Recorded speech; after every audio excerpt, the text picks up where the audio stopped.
ঠাকুমা, আমরা ভালো খাবার কবে খাবো গো? রোজ রোজ আর ভালো লাগে না এই শাক পাতা জল দিয়ে ফুটিয়ে খেতে। আমরা বড় গরিব রে পূজা, জানিস তো?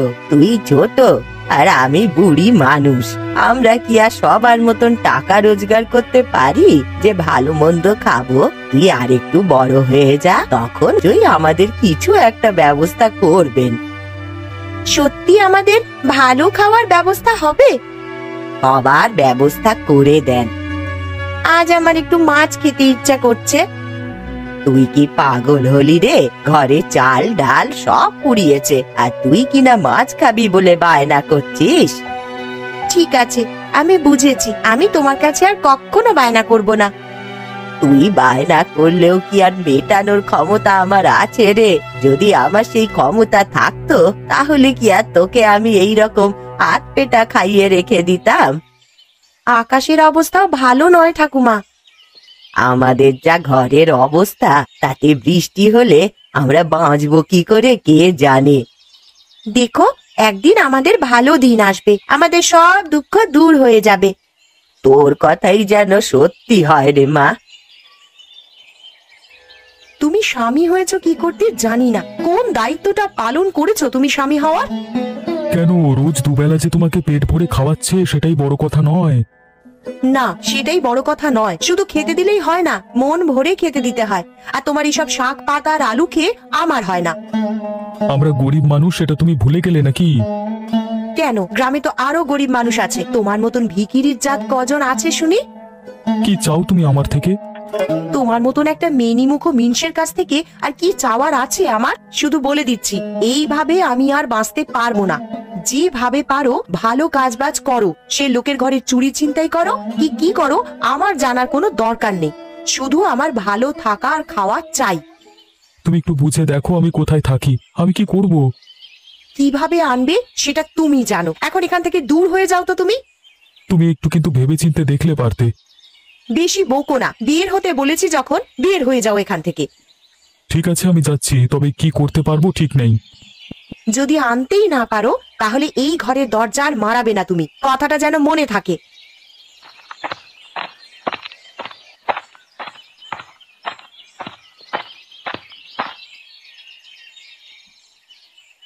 কি গো, বেরোচ্ছ নাকি? হ্যাঁ গো, বেরোচ্ছি।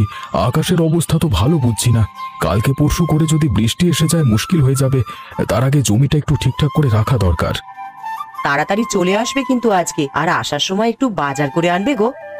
কেন আজকে হঠাৎ বাজারের কথা বলছো কেন? দেখো, আজকাল তো আমাদের ভগবানের কৃপায় ভালোই সংসার চলছে, ওই একটু ভালো মন্দ খেতে ইচ্ছা করছিল। ঠিক আছে, একটু মাঠ থেকে তাড়াতাড়ি আসবার চেষ্টা করব। আসবার সময় যদি বাজারের মাছ থাকে তাহলে নিয়ে আসবো। ঠিক আছে, আমি তাহলে ভাত রান্না করে অপেক্ষা করে থাকবো, তুমি তাড়াতাড়ি আসবে কিন্তু। হ্যাঁ, আমি তাহলে তাড়াতাড়ি আসবো, বাজার হাট করে নিয়ে আসবো। কেমন? সে আর বলতে, তবে একটা কথা বলি তোমাকে, সংসার ভালো চললে সত্যি মন ভালো লাগে গো। সেটা তোমাকে দেখি আমি বুঝতে পারি। ঠিক আছে, তুমি এখন তাড়াতাড়ি যাও, আর বেশি দেরি করো না। ঠিক আছে, আমি তাহলে আসি। কেমন?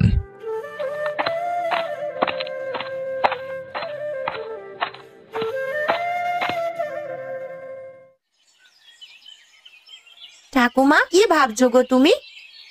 ভাবছি এইভাবে চললে আমাদেরকে এবার থেকে যে উপোস করে থাকতে হবে, জল খাওয়া ছাড়া আর কোনো উপায় থাকবে না আমাদের। এছাড়া আর কি উপায় আছে বলো আমাদের কাছে? ভাবছি অবিনাশ বাবুর কাছে গিয়ে কিছু টাকা সাহায্যের জন্য চাইবো। কিন্তু সেই টাকা তো ফেরত দিতে হবে পরে। তা তো দিতে হবেই, কিন্তু অবিনাশ বাবু লোক ভালো, উনি বুঝবেন, আর পরের কথা পরে ভাবা যাবে। নিশ্চয়ই কোনো একটা উপায় হয়ে যাবে ততদিনে। আপাতত না খেয়ে মরার থেকে কিছু টাকা ধার করে সংসার চালানোটা মঙ্গল। সে যাও, ক্ষতি নেই, কিন্তু এইভাবে আর কতদিন চলবে বলো তো আমাদের? যতদিন না ভগবান মুখ তুলে তাকাচ্ছেন ততদিন এইভাবেই চালাতে হবে মা। তোমার কি মনে হয় ঠাকুমা কোনোদিনও আমাদের ভালো দিন আসবে? নিশ্চয়ই আসবে মা, আমাদের ভালো দিন অবশ্যই আসবে। সেই দিনেরই অপেক্ষায় আছি গো, তাতে তোমাকে আর এই বুড়ি বয়সে চিন্তা করতে হয় না। ভালো দিন আসলে তুইও একটু সুখে শান্তিতে থাকতে পারিস রে মা। আমার কথা ভেবো না, আকাশের অবস্থাও ভালো না, যদি যাওয়ার হয় তাড়াতাড়ি যাও। হ্যাঁ রে মা, যাই আমি।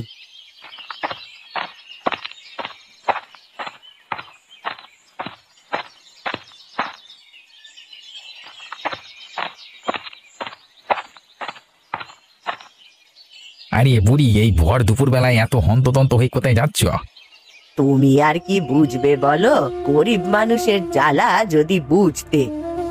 আরে যাচ্ছ কোথায় বলবে তো, যদি না বলো বুঝবো কি করে? যাচ্ছি কিছু টাকার জোগাড় করতে, ঘরে সংসার চালানোর টাকা নেই, আমাকে আর নাতনিটাকে উপবাস করতে হবে এরপর থেকে। হে হে, তা ভিকিরির মতো কোথায় যাওয়া হচ্ছে শুনি টাকা চাইতে? এই যাদের চেয়ে খাওয়া কপাল তারা তো চেয়েই বেড়াবে। দেখো ভাই, আমি গরিব মানুষ, তাই তুমি অপমান করতেই পারো, কিন্তু না চাওয়া ছাড়া যদি আমার কোনো গতি থাকতো তাহলে চাইতে যেতাম না। যাচ্ছি অবিনাশ বাবুর কাছে কিছু টাকা সাহায্য চাওয়ার জন্য। এই যাও তো, ভাবো এখান থেকে। ভিকিরির মতো টাকা চাইতে লজ্জা করে না তোমার? যত সব অকর্মা ভিকিরির জাত গ্রামে এসে জুটেছে, এদের জ্বালাতেই আর ভদ্রলোকেরা রাস্তাঘাটে চলতে পারবে না মাথা উঁচু করে। এই শোনো, তোমাকে একটা কথা বলি বুড়ি, অবিনাশ বাবু তাদেরকে সাহায্য করেন যাদেরকে উনি পছন্দ করেন। এই তোমার মতো একটা বুড়িকে কেউ সাহায্য করবে না, বুঝলে? ভালো বলছি, চলে যাও, না হলে ভয়ানক অপমানিত হবে। এসব তুমি কি বলছো খগেন? আমি তো জানতাম তিনি খুব ভালো মানুষ। থাক, আর তোমাকে জানতে হবে না বেশি। তার কাছে যদি টাকা চাইতে যাও, দেখবে এমন অপমান করেছে যে এসে তোমার গলায় দড়ি দিতে ইচ্ছে করছে। তুমি এগুলো ঠিক কথা বলছো তো? তোমার কি মনে হয় ভুল কথা বলছি আমি? লজ্জা শরম যদি বেঁচে থাকে তাহলে যাও, ঘরে যাও। ঘরে গিয়ে না খেতে পেয়ে মরো, সেও ভালো। আর আমি তোমাকে যেতে দেবো না, যাও, আগে দূর হও। ঠিক আছে, ফিরে যাচ্ছি আমি।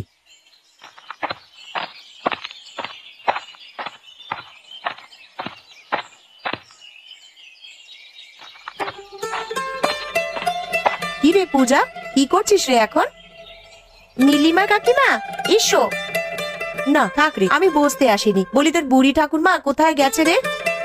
তা তো ঠিক জানি না, তবে বলে গেল কিছু টাকা জোগাড় করতে যাচ্ছি। আসলে আমাদের সংসার চালানোর টাকা নেই তো।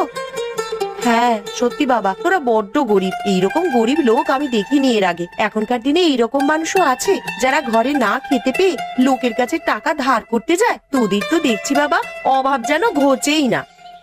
আমরা গরিব, তার জন্য আর আমরা কি করতে পারি বলো?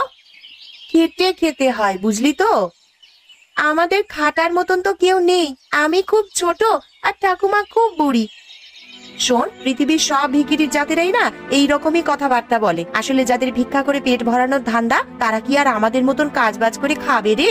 তোদের মতন এর ওর দরজায় গিয়ে হাত পেতে যা পাবে তাতেই পেট চালাবে। আসলে তোদের মতন লোকের লজ্জা শরম বলে কিচ্ছু নেই। ছোট লোকের জাত কিনা তোরা? এমন করে আমাকে অপমান করছো কেন গো তুমি? আমার কি কষ্ট হয় না?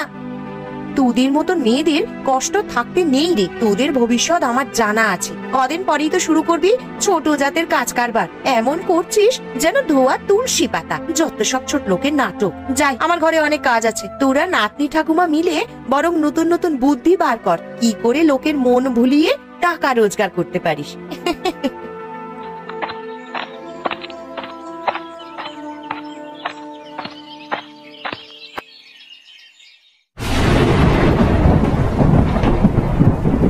এবার কি হবে গো ঠাকুমা? এই তো বৃষ্টি এলো খুব জোরে, আমাদের যে ভাঙা ঘরে জল পড়তে শুরু করেছে। সেটাই তো ভাবছি রে, কি করে থাকবো এই বৃষ্টির সময়। দেখো, আমার একটুও কষ্ট হবে না, তুমি শুধু ঠিক করে থাকো। কি করে আর ঠিক করে থাকি বলতো? গরিব মানুষের পাশে বোধহয় ভগবানও থাকে না রে। কেন, কি হয়েছে ঠাকুমা? আজ অবিনাশ বাবুর কাছে টাকা চাইতে যাচ্ছিলাম, রাস্তায় খগেন আমাকে যা নয় তাই বলে অপমান করে ফিরিয়ে দিল। হ্যাঁ গো, নীলিমা কাকিমা আমার বাড়িতে এসে যা নয় তাই করে অপমান করে গেছে। আমার কথাগুলো শুনে না খুব কষ্ট হচ্ছিল গো ঠাকুমা। আমরা গরিব মানুষ বলেই তো লোকে আজ অপমান করার সুযোগ পায় আমাদের। তবে দেখবে, আমার মনে হচ্ছে খুব তাড়াতাড়ি সব কিছু ঠিক হয়ে যাবে। কি যে আর ঠিক হবে কিছুই তো বুঝতে পারছি না রে। এখন বৃষ্টির এই কটা দিন কি করে যে থাকবো কে জানে। দেখো না, আমার মনে হচ্ছে 1-2 দিনের বেশি বৃষ্টি হবে না, কয়েকটা দিনের ব্যাপার, তো ঠিক কেটে যাবে। তুই কিভাবে যে এত সাহস ধরিস আমি জানি না বাবা। কি করব বলো ঠাকুমা, তুমি এতটা বুড়ি বয়সে যদি সংসার চালানোর জন্য এত দৌড়দৌড়ি করতে পারো, তাহলে আমি একটু সাহস করে থাকতে পারি না বলো? তোর মতন মেয়ে যেন ভগবান লোকের ঘরে ঘরে দেয় রে মা। তুমি অত চিন্তা করো না তো, দেখো সব ঠিক হয়ে যাবে।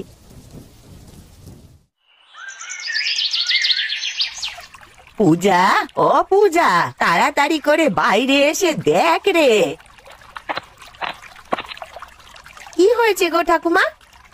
ওরে দেখ রে দেখ পূজা, উঠানে কত চিংড়ি মাছ ভেসে এসেছে বৃষ্টিতে। ও মা, হ্যাঁ তাই তো, কত চিংড়ি মাছ গো ঠাকুমা, একসাথে এত চিংড়ি মাছ আমি এর আগে আর কখনো দেখিনি।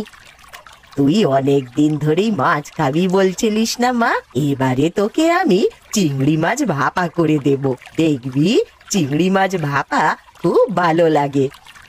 সেই তো চিংড়ি মাছ খাবই, কিন্তু আমার একটা বুদ্ধি আছে ঠাকুমা, সেই বুদ্ধিটা যদি কাজে লেগে যায় তাহলে কিন্তু আমাদের সব দুঃখ দূর হয়ে যাবে। কি বুদ্ধি রে? এই চিংড়ি মাছগুলোকে ধরে নিয়ে গিয়ে আমরা বাজারে বিক্রি করব, তাহলে আর আমাদের কারোর কাছ থেকে টাকা চাইতে হবে না। হ্যাঁ, এইটা তো তুই একদমই ঠিক বলেছিস রে। যাদের কেউ সাহায্য করে না তাদের ঠিকই ভগবান সাহায্য করেন, দেখিস তো। আমি বলেছিলাম না আমাদের সব কিছু ঠিক হয়ে যাবে, দেখো তুমি বেকার বেকার চিন্তা করছিলে। হ্যাঁ রে, তোর কথাই ঠিক হয়েছে, দেখবি এই টাটকা চিংড়ি সবাই পছন্দ করবে। চলো তাহলে তাই করা যাক।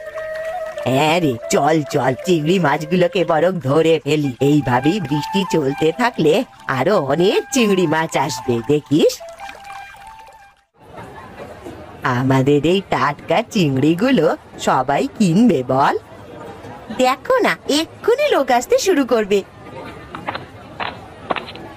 আরে ও বুড়িমা, এই বর্ষার সময় তোমরা কি বিক্রি করছো গো? নিয়ে যাও গোপাল কাকা, একেবারে টাটকা টাটকা চিংড়ি মাছ আছে। আরে তোমরা এতদিন একটা কাজের কাজ করেছো, বাহ, কতদিন ভালো চিংড়ি মাছ খাইনি। এই তোরা বিক্রি করতে শুরু করেছিস, এবারে বেশি করে চিংড়ি মাছ খাওয়া যাবে। নিয়ে যাও না গো, সস্তায় দেবো চিংড়ি। হ্যাঁ দিয়ে দাও তো একটু বেশি করে। এই নাও গোপাল, তোমার চিংড়ি মাছ। এই নাও টাকাটা ধরো। আর সত্যি বলছি, তোমরা যে নিজের চেষ্টায় একটা কিছু করছো, এতে আমার সত্যি খুব ভালো লাগছে।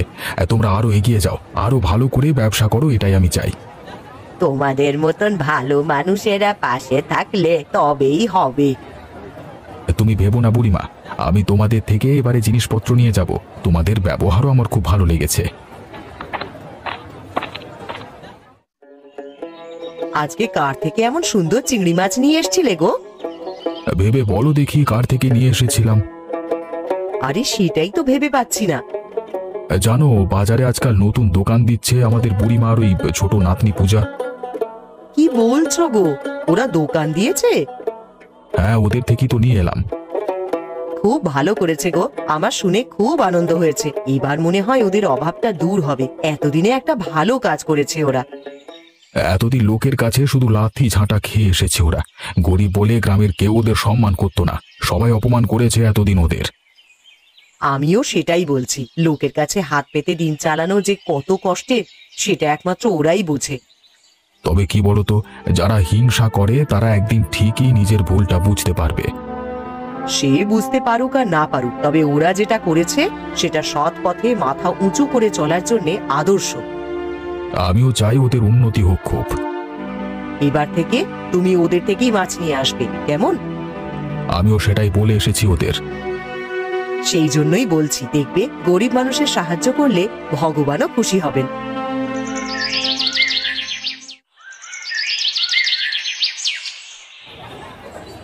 তা তোরা এখানে কি করছিস রে বাজারে? কেন দেখতে পাচ্ছ না আমরা মাছ বিক্রি করছি? কাকে জিজ্ঞেস করে মাছ বিক্রি করছিস তো না? কেন, মাছ বিক্রি করার জন্য কাউকে জিজ্ঞেস করতে হবে নাকি? কাউকে জিজ্ঞেস করতে হোক বা না হোক, আমাকে জিজ্ঞেস করে তোরা সব কাজ করবি। কেন খগেন কাকা, তোমার বাবার জায়গা নাকি এটা? দেখাবো দেখবি কার বাবার জায়গা। যখন মানা করেছি তখন আমার কথাই শুনে চলবি তোরা। দেখো বাবা খগেন, আমরা না তোমার টাকায় খেয়েছি না করেছি, তাই তোমার থেকে আমরা কোনো কথা জিজ্ঞেস করতে যাব না। বাজার সবার, বাজারে সবাই দোকান দিতে পারে। আর এই চিংড়ি মাছও আমি কারোর জমি থেকে নিয়ে আসিনি, আমার বাড়ির চিংড়ি এইগুলো। ওসব নাটক আমি শুনতে চাই না, যেটা বলেছি সেটা হবে। গায়ের জোর দেখাবে নাকি? দেখো তবে কি করি। এই নাও। শয়তান খগেন, লোকের ভালো কি তোর সহ্য হয় না? কাজটা তুই ভালো করলি না, এর জন্যে তোকে পস্তাতে হবে, দেখিস। যাও না, কোথায় যাবে, কি করবে করে নাও। আমার জেনে রেখো, আমার নাম খগেন। হ্যাঁ, আমার সাথে বেশি চালাকি করতে আসলে তোমাদের মজা টের পাইয়ে দেবো আমি। চললাম। কি হয়েছে কি? তোমরা এরকম ভাবে দৌড়াতে দৌড়াতে কেন এসেছো আমার বাড়িতে? দেখুন বাবু, আমি আপনাকে কতগুলো কথা বলবো, কিছু মনে করতে পারবেন না কিন্তু, এই আমি বলে দিলাম। কি হয়েছে কি বলবে তো আমাকে তুমি? কথাটা হচ্ছে যে আপনি আমাদের গ্রামের মোড়ল। আমি এই বুড়ি মানুষ, আমার নিজের নাতনিকে নিয়ে এতদিন প্রায় না খেতে পেয়ে সংসার চালিয়ে এসেছি। তখন তো গ্রামের কেউ দেখতে যায়নি। একদিন অভাবে পড়ে আপনার কাছে টাকাও চাইতে আসছিলাম, কিন্তু ওই খগেন আমাকে অপমান করে রাস্তা থেকেই তাড়িয়ে দিয়েছে। বৃষ্টিতে ঘরে জল পড়ছে, থাকতে পারছি না, কেউ তো দেখতে যায়নি আমাদের অবস্থা। কিন্তু আজ যখন আমাদের উঠোনে ভেসে আসা কতগুলো চিংড়ি মাছ ধরে নিয়ে আমরা বাজারে বিক্রি করতে গেলাম, তখন ওই খগেন এসে আমাদের সব মাছ উল্টে ফেলে দিয়েছে আর আমাদেরকে অপমানও করেছে। এও বলেছে যে আমাদের নাকি কোনো কাজ করতে হলে তার থেকে অনুমতি নিতে হবে। আপনি যদি এর বিহিত না করেন তাহলে আমি আর আমার নাতনি দুজনেই কিন্তু জলে ডুবে মরবো। দাঁড়াও দাঁড়াও, ওই খগেন শয়তানটার এত বার বেড়েছে, ওকে আমি ছাড়বো না। দেখুন না জেঠু, নীলিমা কাকিমা আমাদের বাড়িতে এসে আমাকে কত খারাপ খারাপ কথা বলে গেছে। শোনো, তোমাদের ভয় পাওয়ার কিছু নেই। বাজার কারোর বাপের সম্পত্তি নয়। আমি আজকেই ওর বাড়িতে গিয়ে একটা বিহিত করব। চলো তোমরা আমার সাথে, দরকার হলে ওদের গ্রাম থেকে তাড়িয়ে দেব। তোমরা যেমন দোকান দিয়েছিলে কাল থেকে সেরকমই দোকান দেবে, আর কেউ তোমাদের বিরক্ত করবে না। ধন্যবাদ বাবু, চলুন তাহলে।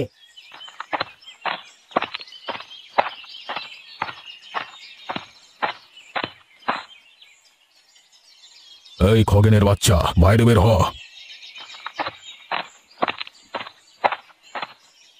কি হয়েছে বাবু, কিছু হয়েছে নাকি?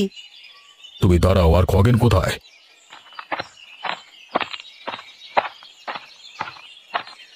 এই তো বাবু, কিছু হয়েছে নাকি? শোন খগেন, একটা কথা তোকে বলে সাবধান করে দিচ্ছি। এই বুড়ি আর পূজাকে যদি তোরা আর বিরক্ত করিস তাহলে তোদের আমি মারতে মারতে গ্রাম থেকে বের করে দেব।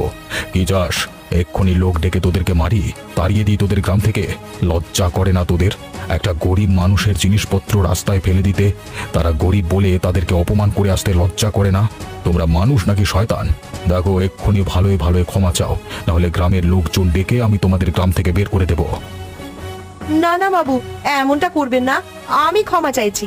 আমার সেদিন পূজাকে অপমান করা উচিত হয়নি, ভুল হয়েছে আমার। পূজা, আমাকে তুই ক্ষমা করে দে বোন। বাবু, আপনি আপনি মা বাপ আমাদের, আপনার পায়ে ধরছি আমি। বুড়িমা, ক্ষমা করে দাও না আমাকে। আমি সত্যি বলছি, তোমার মতো অত টাকার চিংড়ি আমি ক্ষতি করে ফেলেছি, সেই টাকা আমি তোমাকে এক্ষুনি দিয়ে দিচ্ছি। আসলে আমি কি নিজে কাজ করি না, ওদের থেকে মানে হিংসে হচ্ছিল তাই, আর সেটা করি, আমি ভুল করেছি, ক্ষমা করে দাও না বুড়িমা। ঠিক আছে বাবু, এইবারের মতো ক্ষমা করে দিন। হ্যাঁ অবিনাশ জেঠু, আমি বইতে পড়েছি সবাইকে একবার ক্ষমা করে দেওয়া দরকার। আপনি ওদেরকে ক্ষমা করে দিন। ঠিক আছে, ওরা বলছে বলি আমি ক্ষমা করে দিচ্ছি। এই মুহূর্তে তোমরা ক্ষতিপূরণ দাও, আর কোনোদিন ওকে বিরক্ত করবে না। না না, আর আমি কোনো দিনও বিরক্ত করব না। আমি কোনো দিন আর বিরক্ত করবো না।